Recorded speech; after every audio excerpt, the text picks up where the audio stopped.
ક્યારેય વિચાર્યું છે કે ગુજરાતમાં એક એવી જગ્યા પણ છે જ્યાં રંગો બોલે છે, જ્યાં પરંપરાઓ ઢોલના તાલે ધબકતી હોય? તો ચાલો આજે આપણે નીકળી પડીએ કવાંટની એ જ રંગીન અને જીવંત દુનિયાની એક સફર પર. હા, આ સવાલ થોડો શાયરાના લાગે નહીં, પણ એનો જવાબ આપણને સીધો કવાંટના દિલમાં લઈ જાય છે.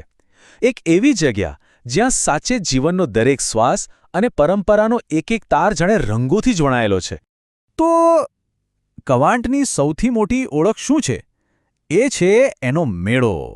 અને કોઈ એવો તેવો મેળો નહીં હો. આ તો એક એવો ઉત્સવ છે જે આખા વિસ્તારની ધડકન છે, જેનું નામ છે ગેરનો મેળો.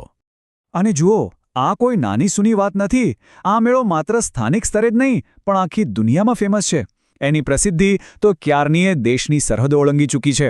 એટલે જ તો દુનિયાભરના લોકો, કલાને ચાહનારાઓ આ અનોખી ઉજવણી જોવા માટે અહીં ખેંચાઈ આવે છે. હવે સવાલ એ થાય કે આ મેળો ભરાય છે ક્યારે? તો એનો સમય પણ એકદમ ખાસ છે. જેવી હોળી પૂરી થાય, રંગોની ધમાલ શાંત પડે, બસ એના તરત જ પછી કવાંટમાં એક નવી જ ઉજવણી શરૂ થાય છે. જાણે વસંતનું અને જીવનના ઉલ્લાસનું સ્વાગત કરતો આ મેળો. જરા કલ્પના તો કરો, આ મેળામાં પગ મૂકતા જ એવું લાગે જાણે રંગોના આખા સાગરમાં આવી ગયા હોઈએ. ચારે બાજુ શું જોવા મળે? વાઇબ્રન્ટ રંગો, પરંપરાગત પોશાકોમાં સજ્જ લોકો અને પેલા ઢોલના તાલ, એવા તાલ કે પગ આપોઆપ થિરકવા માંડે. સાચું કહું તો આ ખાલી જોવાની વસ્તુ નથી, આ તો એક જીવંત અનુભવ છે. પણ આટલી બધી વાત થઈ, આ અદ્ભુત મેળો આખરે છે ક્યાં? તો ચાલો હવે આપણે એ જગ્યાને એટલે કે કવાંટને જરા નજીકથી ઓળખીએ, જોઈએ કે આ નગરની પોતાની ઓળખ શું છે. તો કવાંટ આવેલું છે ગુજરાતના છોટાઉદેપુર જિલ્લામાં. અને હા, એ માત્ર એક નગર કે તાલુકા મથક નથી, એનાથી ઘણું વધારે છે. એ તો આદિવાસી સંસ્કૃતિનો એક ધબકતો વારસો છે જે અહીંની માટીમાં જ ઊંડે સુધી વણાયેલો છે. એનું લોકેશન પણ ખબર છે, બહુ જ ઇન્ટરેસ્ટિંગ છે. એ છોટાઉદેપુર જિલ્લાના છેક દક્ષિણ ભાગમાં અને મધ્યપ્રદેશની બોર્ડરને એકદમ અડીને આવેલું છે. હવે આ બોર્ડર પર હોવાને કારણે શું થાય? એ બે રાજ્યોની સંસ્કૃતિના મેળાપનું એક જીવંત કેન્દ્ર બની જાય છે. ચાલો હવે આપણે કવાંટના નકશાથી આગળ વધીએ અને એની આત્મા સુધી પહોંચીએ, એટલે કે ત્યાંના લોકો અને એમની અદ્ભુત કલા સુધી. કારણ કે સાચી વાત તો એ છે કે કવાંટની ઓળખ એની ઇમારતોમાં નહીં પણ ત્યાંના લોકોના દિલમાં અને એમના હાથની કલાકારીમાં વસેલી છે. અને જો કલાની વાત કરીએ તો એમાં સૌથી ઉપર નામ આવે પિઠોરા ચિત્રકલાનું. આને ખાલી દિવાલ પર દોરેલા રંગીન ચિત્રો સમજવાની ભૂલ ના કરતા. આ તો આદિવાસી સમુદાયની શ્રદ્ધા, એમના દેવી દેવતાઓ અને એમના જીવનને જોવાની દ્રષ્ટિનું જીવંત સ્વરૂપ છે. સાચે જ, દરેક ચિત્રમાં એક આખી વાર્તા છુપાયેલી હોય છે. તો જો કવાંટની સંસ્કૃતિને સમજવી હોય ને, તો આ ત્રણ વસ્તુઓ પર ધ્યાન આપવું પડે.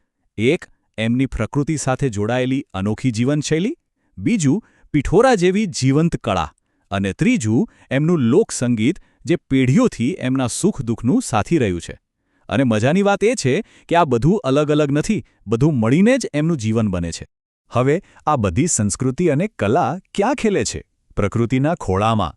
તો ચાલો હવે એક નજર એક કુદરતી વાતાવરણ પર કરીએ જે કવાંટને કવાંટ બનાવે છે. અહીં કુદરતે જાણે મન મૂકીને સૌંદર્ય વ્યાર્યું છે.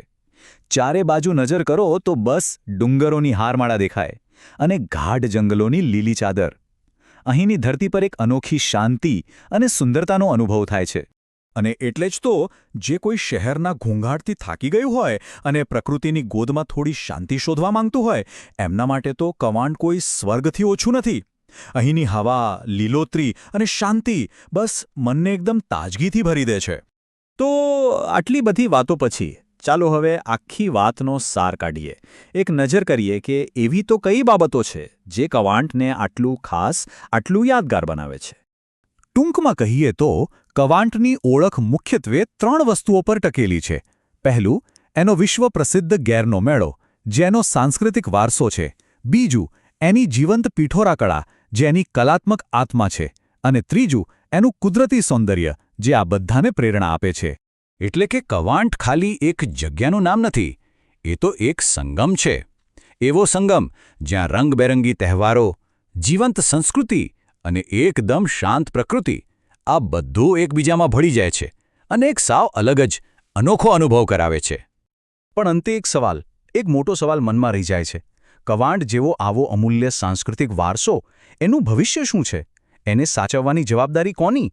અને આવનારી પેઢીને આપણે આ વારસો કયા સ્વરૂપમાં સોંપીશું?